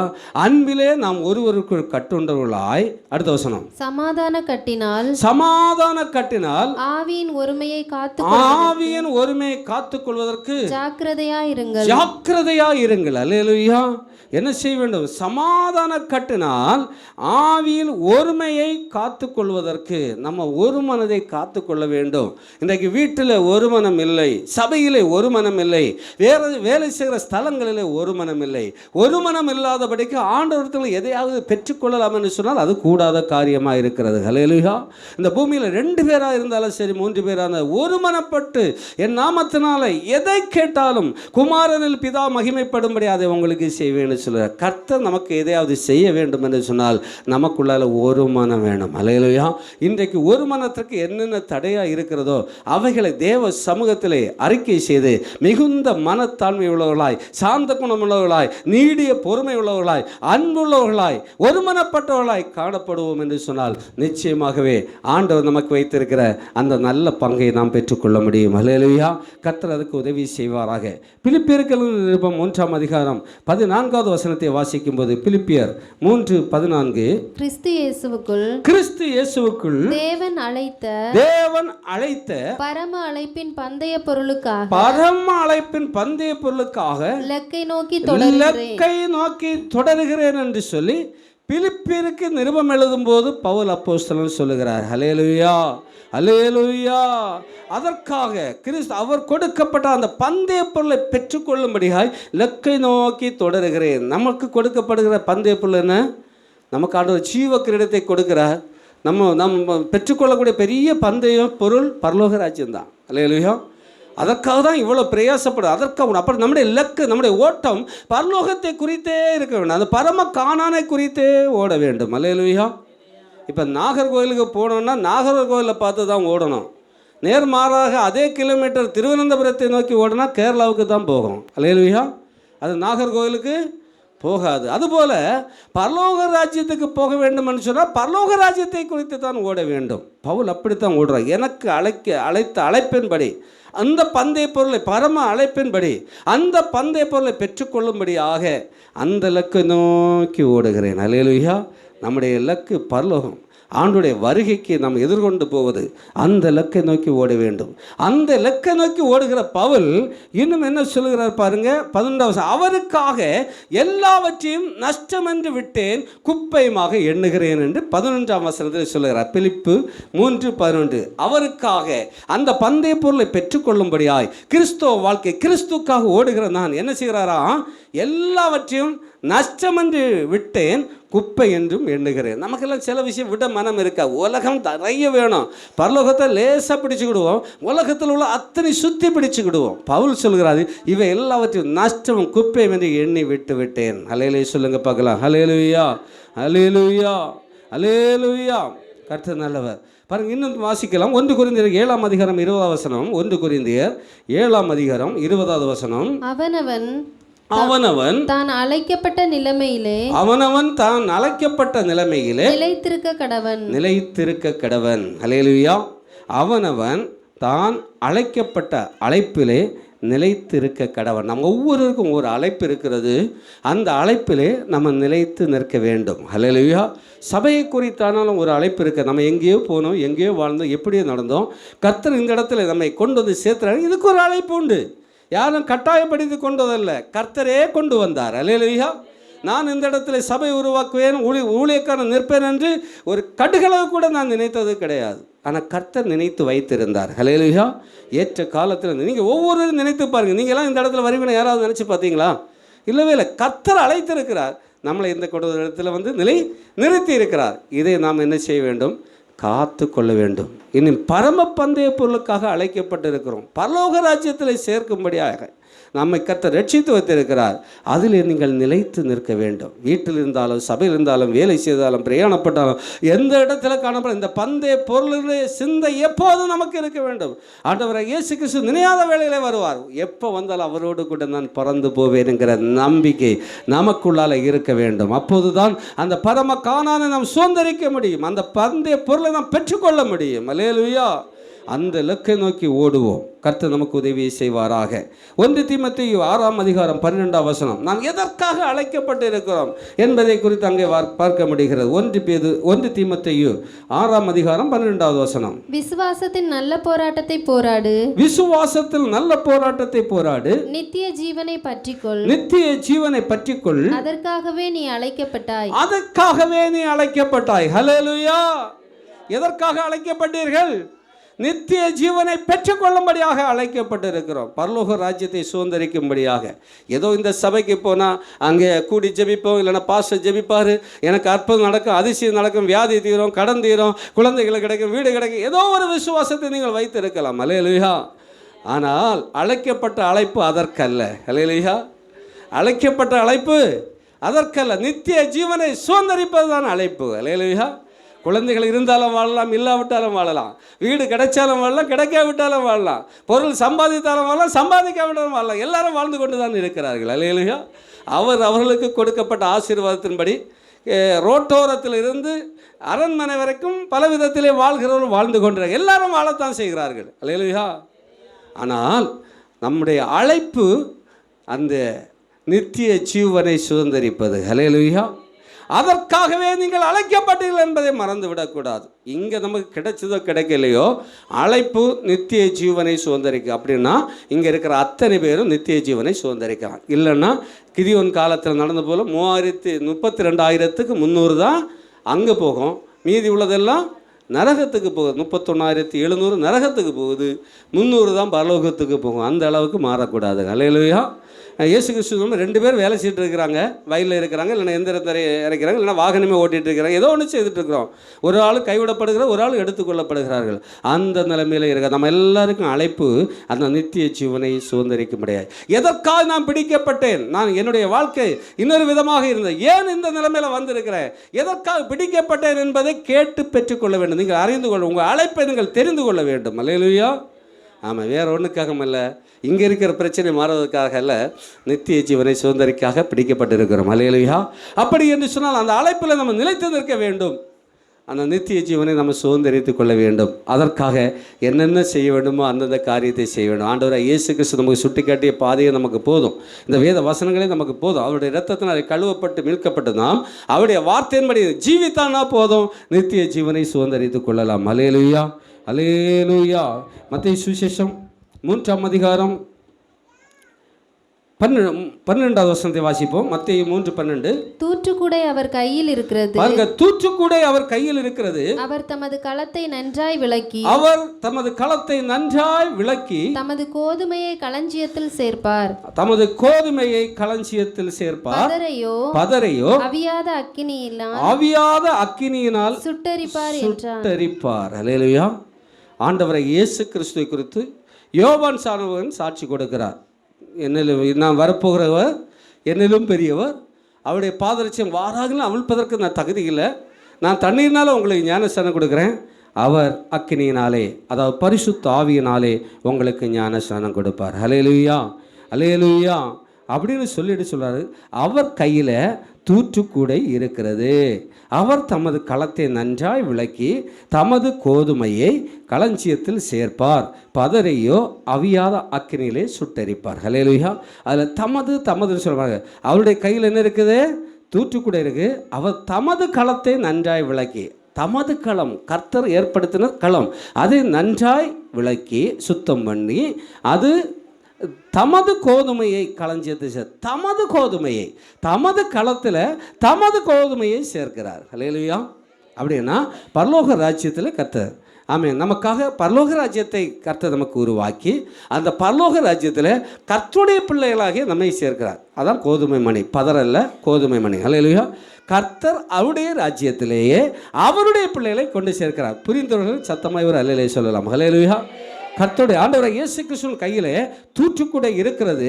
அவர் தமது களத்தை விளக்கி தமது கோதுமை மணியை சேர்க்கிறார். கர்த்தர் தமது ராஜ்யத்திலே தமது பிள்ளைகளை சேர்க்கிறார். கரங்களை தட்டி கர்த்தருக்கு மகிமை செலுத்தும். ஹல்லேலூயா. அதற்கு பங்குள்ளவர்களாய் நாம் மாற வேண்டும். ஹல்லேலூயா. தூற்றுக்கூடை நமக்கு எல்லாருக்கும் தெரியும். இந்த வயல் அறுத்த இடத்துல களத்தில் என்ன செய்வாங்க? நெல்லெல்லாம் ஒரு கும்பாரமாய் கூட்டி வச்சுக்கிட்டு அதை சுற்றி கொஞ்சம் பேர் நிற்பாங்க. கொஞ்சம் பேர் நின்றுட்டு அந்த சுலகை எடுத்து நினைச்சுவாங்க, அப்படி இப்படி தாறுமாறு இந்த பக்கம் அந்த பக்கம்லாம் சுற்றி வந்து வீசுவாங்க. வீசும்போது பதர் என்ன செய்யும்? எல்லாமே சிதறி போகும், மணி மட்டும்தான் களத்தில் கிடக்கும். அல்லேலூயா. அப்போ அந்த பதரை சுட்டரிக்கப்படுகிறது, மணி அவருடைய களஞ்சியத்திலே சேர்க்கப்படுகிறது. அப்போ கர்த்தருடைய பிள்ளைகளாக நாம் கோதுமை மணியாக இருந்தால், கர்த்தருடைய பிள்ளைகளாக இருந்தால் கர்த்தருடைய ராஜ்யமாகிய பரலோக ராஜ்யத்திலே கொண்டு சேர்ப்பார். அல்லது பிசாசுக்கு ஆயத்தமாக்கப்பட்டதான அந்த நரகத்திலே தள்ளுவார் என்பதில் எந்த விதமான சந்தேகமும் இல்லை. ஹல்லேலூயா. புரிந்தவர்கள் மட்டும் ஹல்லேலூயா. நல்ல மாட்டுக்கு ஒரு சூடுன்னு சொல்லுவாங்க.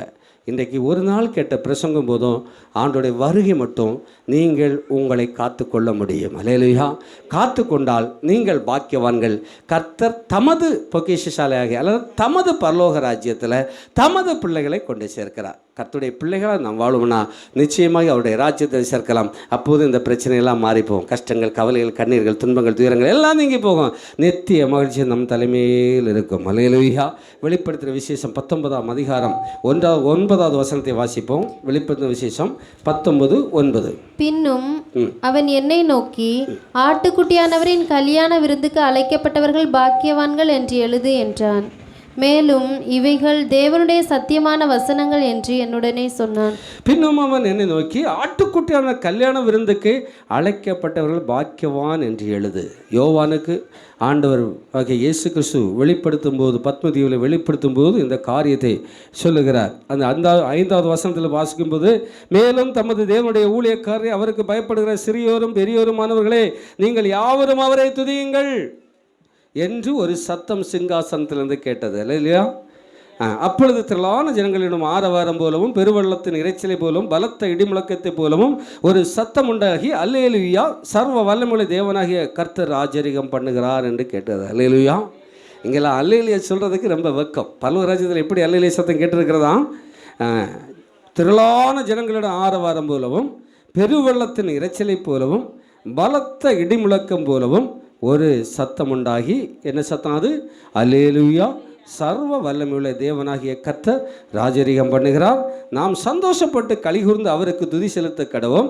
ஆட்டுக்குட்டியானுடைய கல்யாணம் வந்தது, அவருடைய மனைவி தன்னை ஆயத்தம் பண்ணினாள் என்று சொல்ல கேட்டேன். அல்லேலூயா.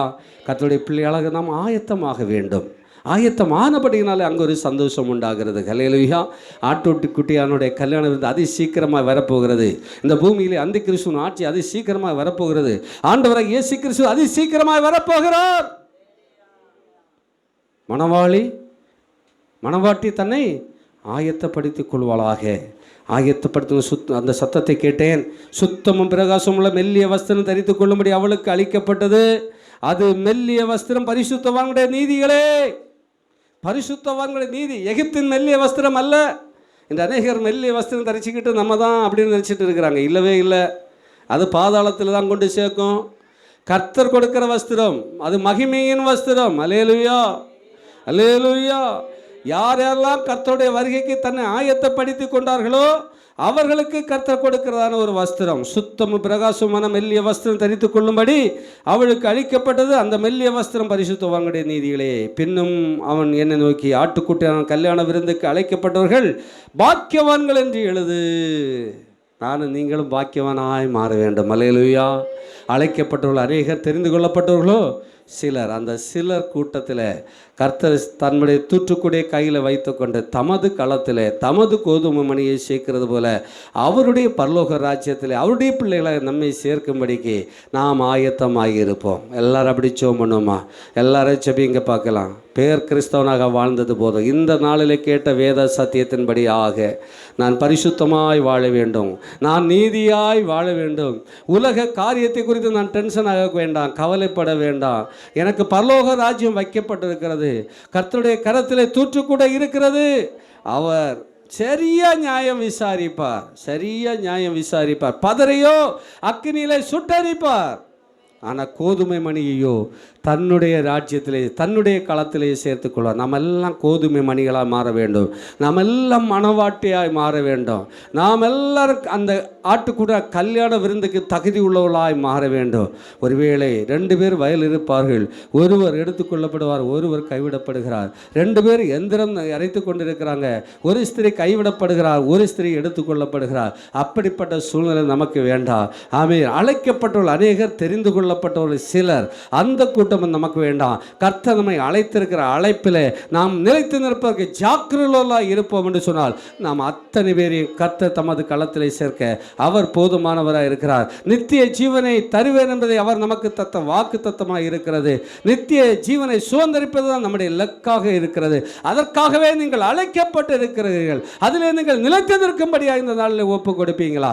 எல்லாரும் சொல்லுங்க பார்க்கலாம். எல்லாரும் ஆண்டவர்கிட்ட கேளுங்க பார்க்கலாம். ஹல்லேலூயா. ஏதோ ஒரு பெயர் கிறிஸ்தவனாக வாழ்ந்தேன், அல்லது உலக இப்பிரபஞ்சத்தின் நெருக்கத்தின் நிமித்தமாய் இதில் ஒரு விடுதலை கிடைக்குமா என்றுதான் தேவனை தேடினேன். ஆனால் இந்த நாளில் கேட்ட வேத சத்தியத்தின்படியாக அந்த தெரிந்து கொள்ளப்பட்ட கூட்டத்திலே நான் காணப்பட வேண்டும். ஆண்டவரே, அதற்காக என்னை அர்ப்பணிக்கிறேன் என்று சொல்லி ஆண்டவருடைய கரங்களில் அர்ப்பணிப்பீங்களா? இன்று முதல் ஆமென். நான் வீணான வார்த்தைகளை பேச மாட்டேன், வேண்டாத காரியங்களை நான் பார்க்க மாட்டேன். ஆமென். ஆண்டவர், கோபம், மூர்க்கம், வைராக்கியம், எரிச்சல், பொறாமை, இப்படிப்பட்ட எல்லா சுபாவத்தை என்னை விட்டு அகற்றுகிறேன் ஆண்டவரே என்று சொல்லி எல்லாரும் ஆண்டவருடைய சமூகத்தில் ஒப்பு கொடுங்க பார்க்கலாம். ஹல்லேலூயா, ஹல்லேலூயா. ஆண்டவரே இயேசு கிறிஸ்து அதி சீக்கிரமாய் வரப்போகிறார். கிதியோனுடைய சேனையில் 3200 பேர், தெரிந்து கொள்ளப்பட்டவர்களோ 300 பேர், அழைக்கப்பட்டவர்கள் 3200 பேர், தெரிந்து கொள்ளப்பட்டவர்கள் 300 பேர். அந்த 300 பேருடைய கூட்டத்தில் நம்ம இருக்கணும். அந்த நக்கி கொடுக்கிற அனுபவம் நமக்கு வேணும். ஹல்லேலூயா, ஹல்லேலூயா, ஹல்லேலூயா, ஹல்லேலூயா. எல்லாரும் சொல்லுங்க, எல்லாரும் சொல்லுங்க. இன்றைக்கு உங்களை ஆராய்ந்து பாருங்க. ஆமென். எத்தனை விதமான காரியத்தில் நீங்கள் சிக்கி தவித்து கொண்டிருக்கிறீர்கள். இன்று இயேசு வந்தால் நித்தியத்தை எங்கே கழிப்பீர்கள்? பரலோக ராஜ்யத்துக்கு செல்வதற்கு நீங்கள் தகுதி உடையவர்களா என்று சிந்தித்து பாருங்கள். இல்லை என்று சொன்னால் இன்றைக்கே அர்ப்பணித்துக் கொள்ளுங்கள். ஆமே. ஆண்டவர் சொன்ன ஊமையிலே பார்க்கும்போது ஆமீன், அந்த வலையில் அகப்பட்ட கடலிலே போடப்பட்ட அந்த வலைக்கு ஒப்பாய் இருக்கிறது சொன்னார் அல்லவா? கரை சேர்த்த பின்பு அதில் இருக்கிற நல்ல மீன்களை கூடையிலே சேர்த்து கொண்டு ஆமை ஆகாதவைகளை ஆமை எல்லாவற்றையும் தூக்கி வெளியே வீசி விடுவது போல ஆமை இந்த சபைக்குள்ளே வந்திருக்கிற இவர்கள் ஒருவர் கூட ஆகாதவர்களாக இருக்கவே கூடாது. எல்லாரும் பிரயோஜனப்படுவர்களாக இருக்க வேண்டும். எல்லாரும் தேவ சித்தத்தை செய்வர்களாக இருக்க வேண்டும். எல்லாரும் பரிசுத்த இருக்க வேண்டும். எல்லாரும் நீதி செய்வர்களாய் மாற வேண்டும். பரிசுத்தமுள்ளவர்கள் இன்னும் பரிசுத்தமாகுங்கள், நீதி செய்வர்கள் இன்னும் நீதி செய்யுங்கள் என்று கர்த்தர் சொல்லுகிறார். எல்லாரும் கர்த்தரை துதிப்போம். ஹல்லேலூயா, ஹல்லேலூயா. என்னை பரிசுத்தப்படுத்தும் ஆண்டவரே, என்னை பரிசுத்தப்படுத்தும் ஆண்டவரே. எல்லாரும் கேளுங்க பார்க்கலாம். ஹல்லேலூயா, ஹல்லேலூயா, ஹல்லேலூயா, ஹல்லேலூயா, ஹல்லேலூயா.